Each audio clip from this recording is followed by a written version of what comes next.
Chapter 19. A Levite's Concubine, Degraded. Now it came about in those days, when there was no king in Israel, that there was a certain Levite staying in the remote part of the hill country of Ephraim, who took a concubine for himself from Bethlehem in Judah. But his concubine played the harlot against him, and she went away from him to her father's house in Bethlehem in Judah, and was there for a period of 4 months. Then her husband arose and went after her to speak tenderly to her in order to bring her back, taking with him his servant and a pair of donkeys. So she brought him into her father's house, and when the girl's father saw him, he was glad to meet him. His father-in-law, the girl's father, detained him, and he remained with him 3 days. So they ate and drank and lodged there. Now on the 4th day they got up early in the morning, and he prepared to go. And the girl's father said to his son-in-law, "Sustain yourself with a piece of bread, and afterward you may go." So both of them sat down and ate and drank together. And the girl's father said to the man, "Please be willing to spend the night, and let your heart be merry." Then the man arose to go, but his father-in-law urged him, so that he spent the night there again. On the 5th day he arose to go early in the morning, and the girl's father said, "Please sustain yourself and wait until afternoon." So both of them ate. When the man arose to go along with his concubine and servant, his father-in-law, the girl's father, said to him, "Behold now, the day has drawn to a close. Please spend the night.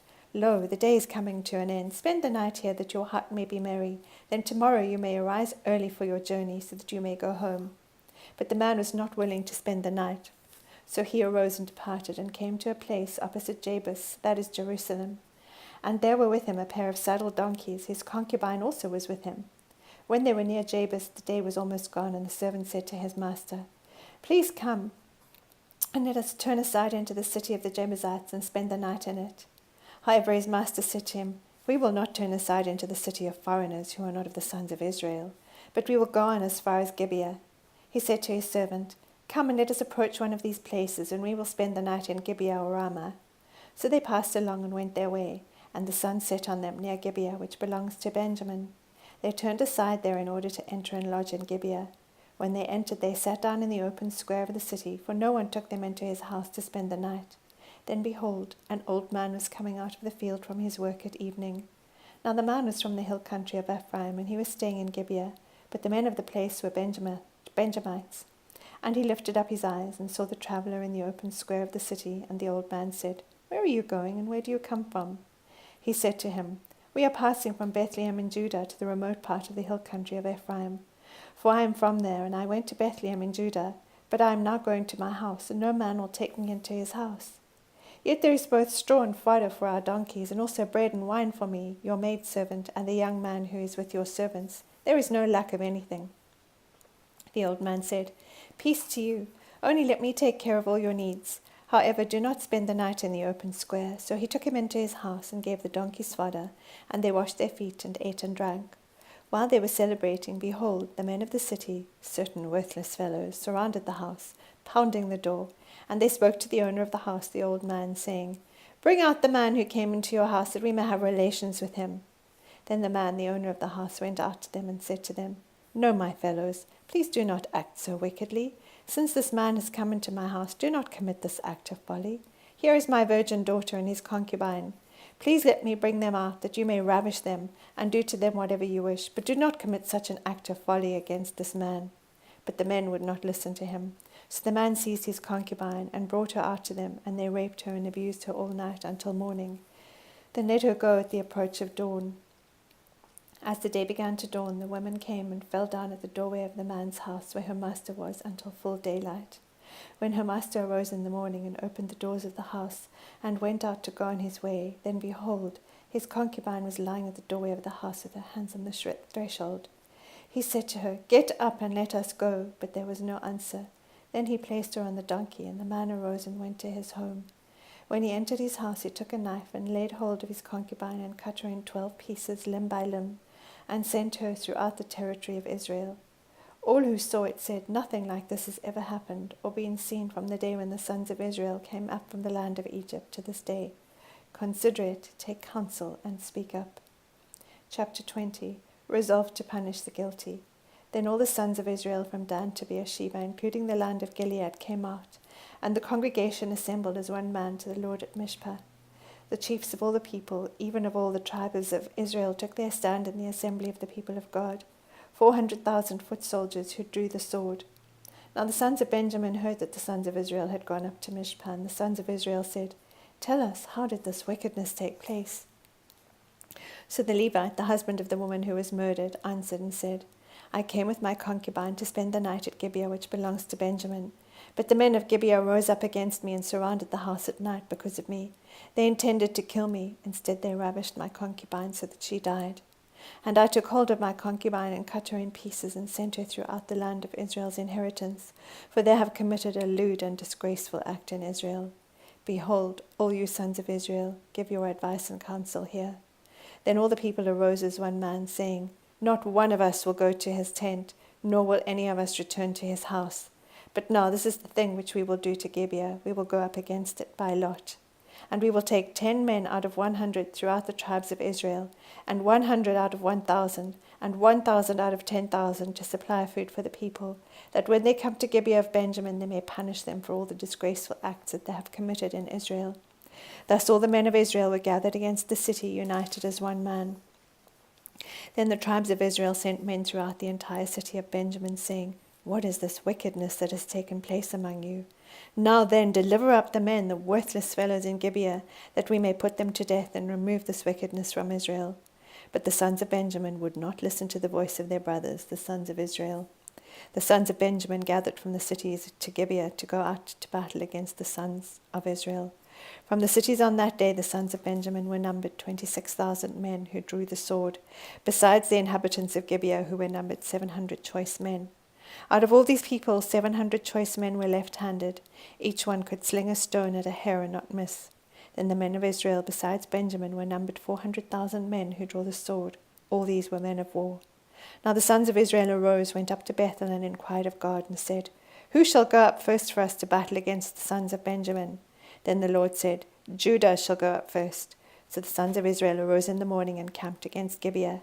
The men of Israel went out to battle against Benjamin, and the men of Israel arrayed for battle against them at Gibeah.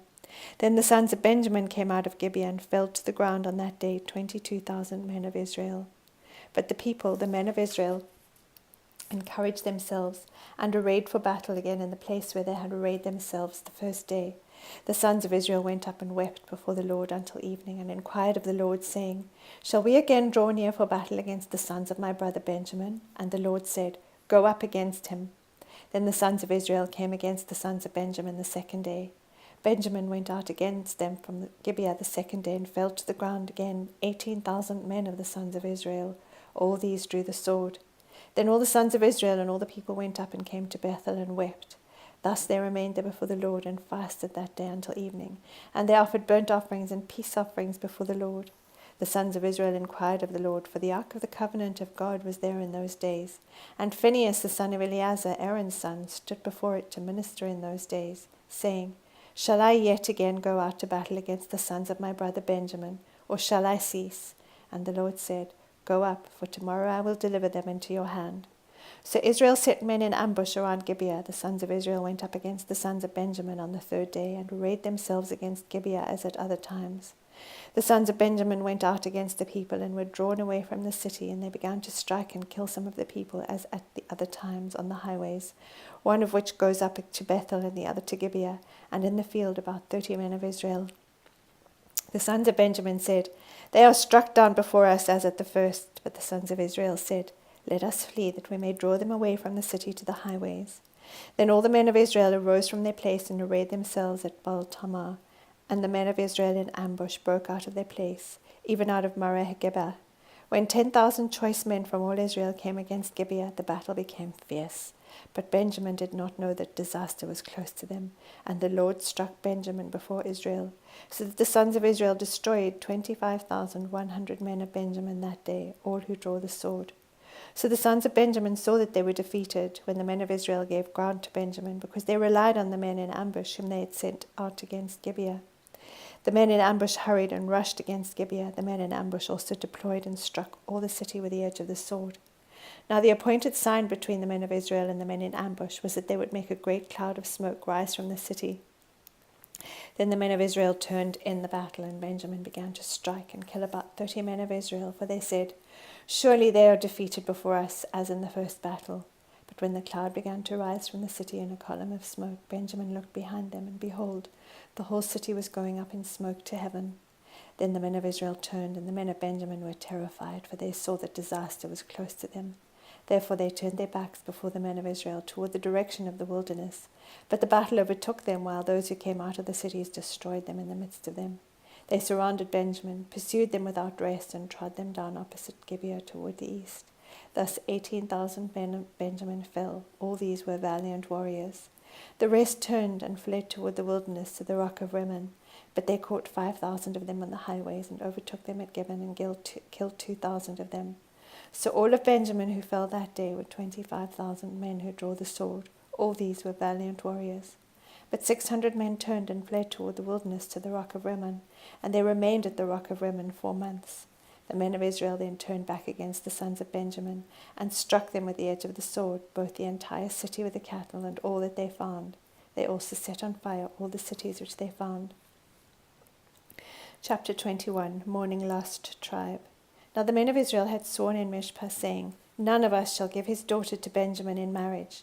So the people came to Bethel and sat there before God until evening, and lifted up their voices and wept bitterly. They said, Why, O Lord God of Israel, has this come about in Israel, so that one tribe should be missing today in Israel? It came about the next day that the people arose early and built an altar there, and offered burnt offerings and peace offerings. Then the sons of Israel said, Who is there among all the tribes of Israel who did not come up in the assembly to the Lord? For they had taken a great oath concerning him who did not come up to the Lord at Mishpah, saying, He shall surely be put to death. And the sons of Israel were sorry for their brother Benjamin, and said, One tribe is cut off from Israel today. What shall we do for wives for those who are left, since we have sworn by the Lord not to give them any of our daughters in marriage? And they said, What one is there of the tribes of Israel who did not come up to the Lord at Mishpah? And behold, no one had come to the camp from Jabesh Gilead to the assembly. For when the people were numbered, behold, not one of the inhabitants of Jabesh Gilead was there. And the congregation sent 12,000 of the valiant warriors there, and commanded them, saying, Go and strike the inhabitants of Jabesh Gilead with the edge of the sword, with the women and the little ones. This is the thing that you shall do. You shall utterly destroy every man and every woman who has lain with a man. And they found among the inhabitants of Jabesh Gilead 400 young virgins who had not known a man by lying with him. And they brought them to the camp at Shiloh, which is in the land of Canaan. Then the whole congregation sent word and spoke to the sons of Benjamin who were at the rock of Rimmon, and proclaimed peace to them. Benjamin returned at that time, and they gave them the women whom they had kept alive from the women of Jabesh Gilead, yet they were not enough for them. And the people were sorry for Benjamin, because the Lord had made a breach in the tribes of Israel. Then the elders of the congregation said, What shall we do for wives for those who are left, since the women are destroyed out of Benjamin?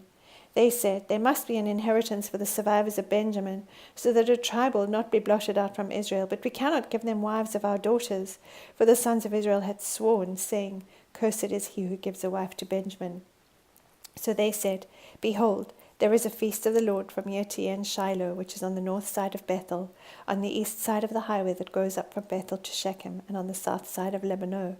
And they commanded the sons of Benjamin, saying, Go and lie in wait in the vineyards, and watch, and behold, if the daughters of Shiloh come out to take part in the dances, then you shall come out of the vineyards, and each of you shall catch his wife from the daughters of Shiloh, and go to the land of Benjamin.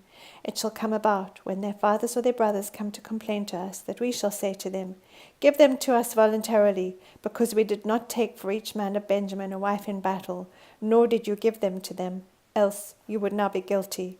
The sons of Benjamin did so, and took wives according to their number from those who danced, whom they carried away. And they went and returned to their inheritance, and rebuilt the cities, and lived in them. The sons of Israel departed from there at that time, every man to his tribe and family, and each one of them went out from there to his inheritance. In those days there was no king in Israel. Everyone did what was right in his own eyes.